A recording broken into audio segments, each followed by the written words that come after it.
അപ്പൊ ഇത് ദൈവം സ്ഥാപിച്ചതായതുകൊണ്ട് തന്നെ ഒരു കുടുംബജീവിതം എങ്ങനെ ആവണമെന്ന് നമ്മൾ ആരോടാണ് ചോദിക്കേണ്ടത്? ഇത് സംവിധാനം ചെയ്തവനോടാണ് ചോദിക്കേണ്ടത്. ഇപ്പൊ നിങ്ങൾ ഒരു ഫ്രിഡ്ജ് വാങ്ങിയെന്ന് കരുതുക, അത് പ്രവർത്തിക്കുന്നില്ലെങ്കിൽ നിങ്ങൾ ആരോടാണ് ആദ്യം ഇതിന്റെ കംപ്ലൈന്റ് രജിസ്റ്റർ ചെയ്യേണ്ടത്? ഇതിന്റെ ഉൽപാദകൻ ആരാണോ, ഇത് ഉണ്ടാക്കിയത് ആരാണോ, ആ കമ്പനിയോടാണ്.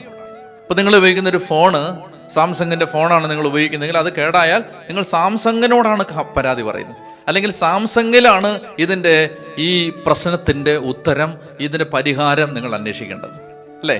സാംസങ്ങിന്റെ സർവീസ് സെന്ററിലാണ് പോകേണ്ടത് എന്ന് പറഞ്ഞതുപോലെ കുടുംബം ദൈവം സംവിധാനം ചെയ്തതായതുകൊണ്ട് തന്നെ എന്ത് ചെയ്യണം? കുടുംബത്തിൽ എന്തെങ്കിലും പ്രശ്നം വന്നാൽ മനുഷ്യർ ആദ്യം അതിന്റെ പരിഹാരം അന്വേഷിക്കേണ്ടത് സൈക്കാട്രിക് ഡോക്ടറുടെ അടുത്തല്ല, കൗൺസിലിംഗ് സെന്ററുകളിലല്ല, ഫാമിലി തെറാപ്പി സെന്ററുകളിലല്ല, കർത്താവിന്റെ അടുത്താണ്, ദൈവവചനത്തിലാണ്.